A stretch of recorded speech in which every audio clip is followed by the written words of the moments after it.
It is an honor to be with you at University Baptist Church in Austin this week. I've been so excited about this, both preaching in this historic church with a congregation whose current commitments are as profound as your legacy, and getting to do an art workshop with you this afternoon is such a gift.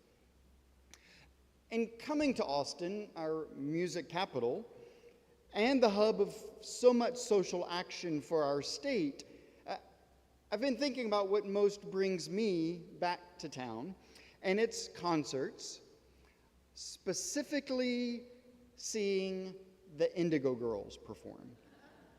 Good. I'm glad there's some recognition there. We have tickets for their show this fall, which because of Emily's recent diagnosis could be their last. And we've seen them nearly every time they've been in Austin for 25 years. I'm glad there are some Indigo Girls fans here. And with stepping into Pride Month, I think about the love that they proclaim for their partners. And in reading the biblical text for this week, I've been thinking about my favorite Indigo Girls song, Go. They sing, raise your hands high. Don't take a seat. Don't step aside. This time, don't assume anything. Just go. Go. Go. That's better than my singing it for you, I assure you. It's a protest song. It's not subtle. The driving guitar doesn't wait. It is a go, go, go song. And yet, in the middle of the urgency, there is some hesitancy, a confession. I was afraid. I wasn't sure I belonged.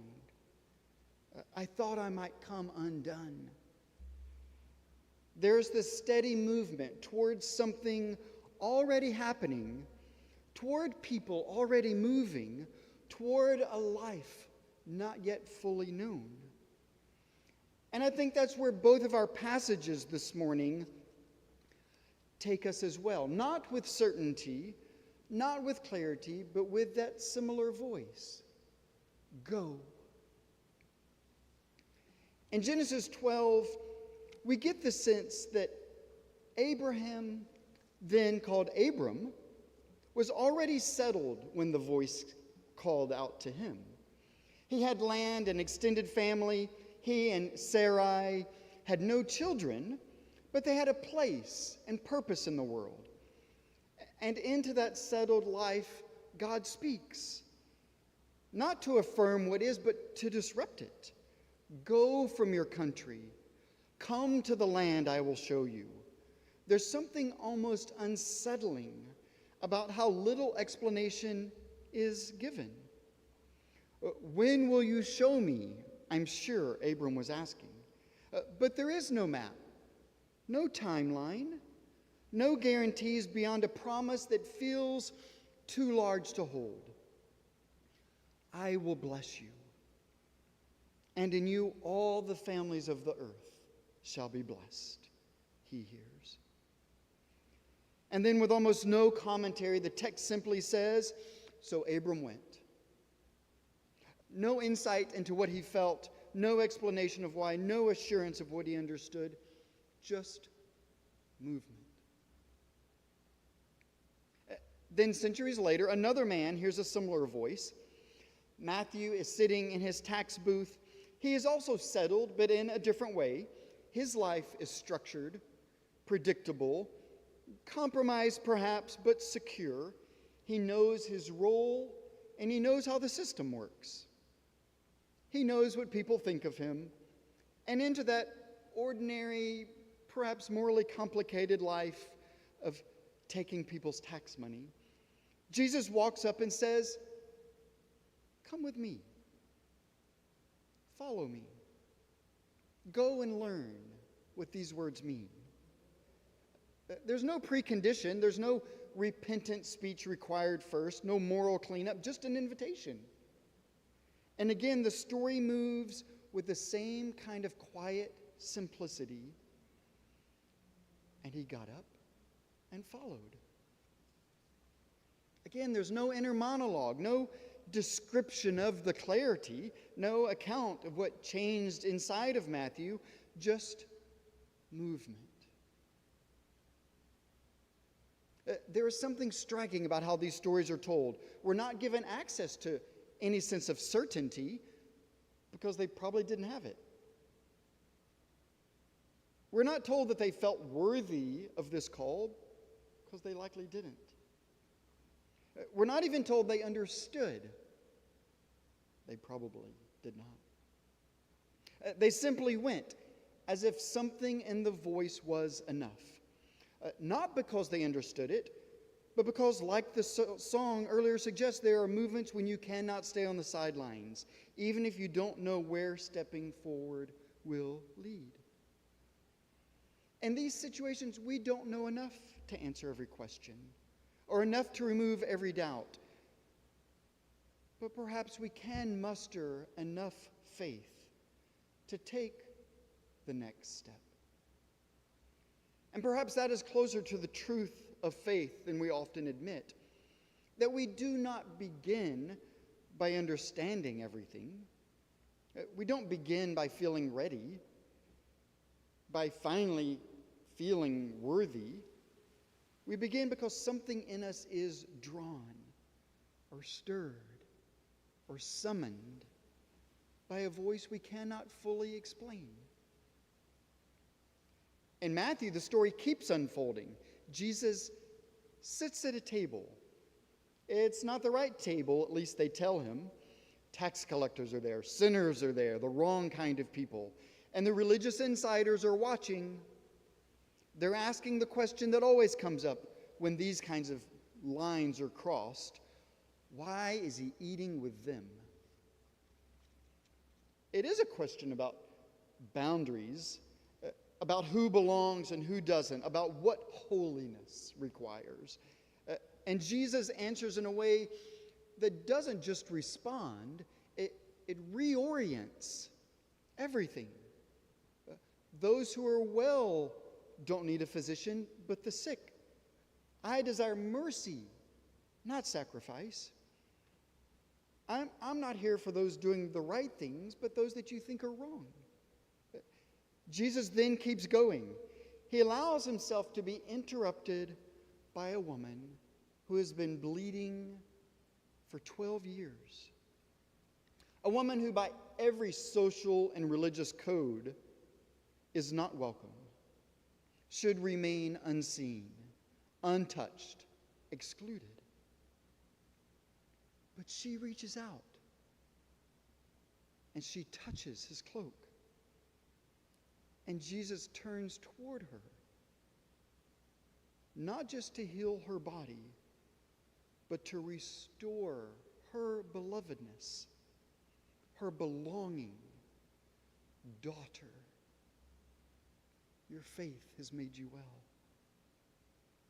Daughter.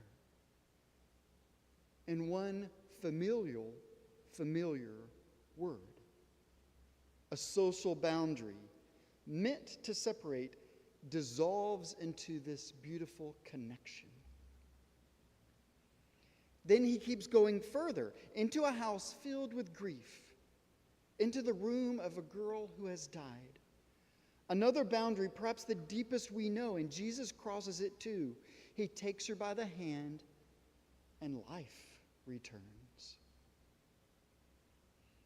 Again and again, this is what we know about Jesus. He moves towards these edges and crosses them, towards people who are considered to be on the outside, toward what is feared, towards what is considered unclean or untouchable or beyond hope. And not reluctantly, but as if that is where he expects to find something or someone. And he does. He finds them, the beloved, for who they are. And he calls them, saying, "Come with me, follow me, go and do likewise."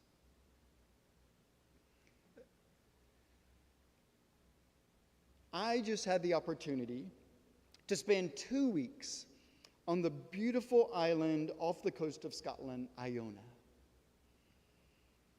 The legacy of Iona is rich, and some of its stories date back to this beloved hymn we just heard, Be Thou My Vision, dates back to the 6th century, about the time that Christians began to set up on this beautiful place of Iona and create this first abbey there in the 6th century. This abbey is where the Book of Kells, one of the earliest written versions of biblical texts, was created, and it's where so much of the beautiful Celtic spirituality was developed. And both of these, the Book of Kells and our Celtic spirituality, originate with Saint Columba. The legend says that Saint Columba too heard a call to go. And whether out of conviction or avoiding a conflict that he was known for, or perhaps a genuine calling, he stepped into a small boat with 12 others and pushed off from Ireland, sailing into uncertainty without oars. And they landed on this small mystical island of Iona. He stayed there because it was the first island he came to where he could not look back and see Ireland any longer.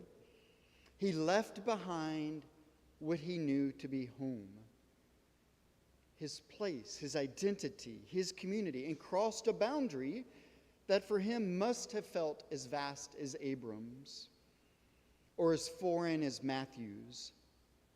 And what is striking is not just that he went, but what happened on the other side.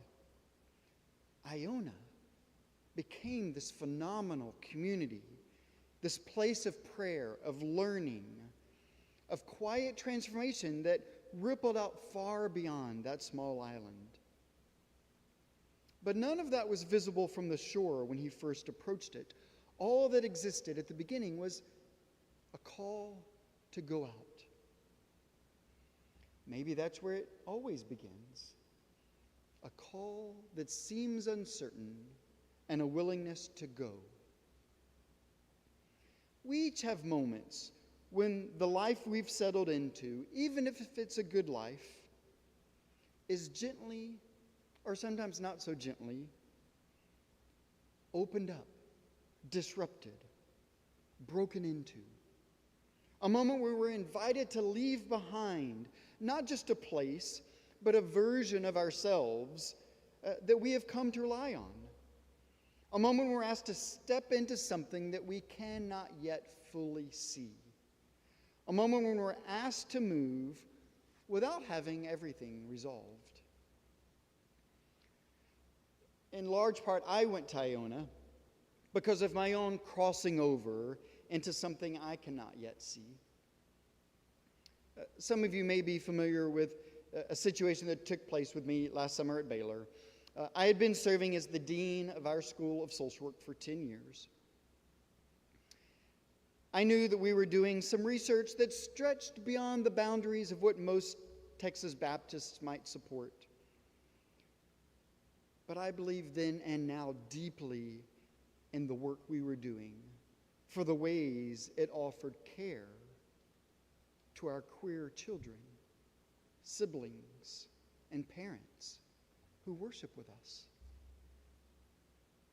Last summer, I chose to promote the newest round of this research in my newsletter, and the news that resulted from it opened up a dark journey that resulted in shutting down the research, returning a $1 million grant that supported it, and ultimately led to me being asked to step aside from serving as our dean. I'm still a tenured professor, and I'm grateful to have this opportunity to cross into this new role in our school. And surprising to some, including surprising to me, returning to the faculty as a teacher and researcher feels like the right next step. Friends send me opportunities to lead in other places. I hear about invitations to go that might more align easily with my progressive values. But those are not the callings that beckon me. That's not the direction I feel that I'm called to go towards. And so I went to Iona hoping to gain some more clarity, and it was beautiful and beautifully reassuring. I've spent my whole career, 25 years at Baylor, in administration, and strangely, I loved it. I've been convinced that my calling was into leadership. And maybe it is, but it is even more clear to me now that my calling is to recognize my belovedness. I am loved. And so I need only worry about living into that reality. In this present moment, I am loved. I have long known and said that, but knowing and believing it is something different. And stepping away from administration has helped me to learn it in a new way. It gave me the freedom to pick up a brush and start painting. And you can join us for this new hobby of mine this afternoon. I can't say creating poetry is a new hobby, but it has slowed me down enough to learn to appreciate it in new ways. And in Iona, I did write a little. I might share one later. Along the way, I realized that my identity is not as our leader, as our dean. It is not as an administrator. It is as someone who loves well and is loved. And I can go to my new office, go back into the classroom, go into research partnerships, and go with confidence that I am truly and deeply loved. Here's the quiet truth that I seem to find in the center of these stories and my own. We don't cross over into something because we think we are ready. We don't make the moves because we are certain. We don't follow because we understand our own value and worth. When we look back at these stories, we begin to see something that was true from the beginning, even if it was not yet fully understood. God's call to Abraham doesn't begin with a test, but a blessing. Jesus' call to Matthew does not begin with correction, but an invitation. Jesus' movement toward the table, toward the woman, toward the child, was not about enforcing boundaries, but restoring life and belonging. My move to the faculty is not a step of shame or defeat, but an opportunity to love and lead in new ways. And so perhaps that is what we come to recognize, but often only in hindsight, that beneath the movement, beneath even our halting, uncertain responses, there has always been something deeper at work. Not our worthiness, but a call to hear God's love. Belovedness is not always what we feel.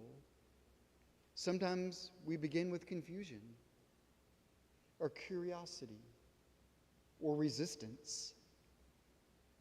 But along the way, perhaps through the movement, through the crossing, through what surprises us, we begin to slowly recognize that we are somehow already loved, held by love. And perhaps that is what gives rise over time to the freedom that we see in Jesus' own life. The freedom to cross boundaries, to sit at unexpected tables, to move towards those that we've been taught to avoid, to touch what has been declared untouchable, to step into places that feel uncertain or unfamiliar. Not because everything is resolved, not because something deeper is clear in a way that it wasn't before, but because we might sense that we are beloved. So perhaps the question is not simply, what is God calling me to do, but where is God inviting me to take a next small step? Where is this edge in our lives? What is something that maybe feels unresolved, uncertain, just beyond what we would choose on our own? It might not be crossing a sea. It might be a conversation, a relationship, a letting go, a new way of being. It might be something outward, or it may be something deeply inward.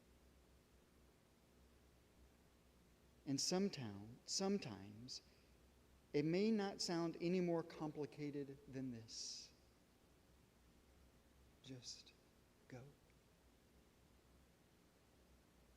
And maybe on the other side of whatever boundary lies before us, we can begin to recognize what perhaps we could not have known at the beginning, that the voice calling us forward is the voice of love. We're not being asked to prove ourselves, but to step slowly with love, knowing that you are God's beloved. And that is enough. It is more than enough. It is everything. Amen.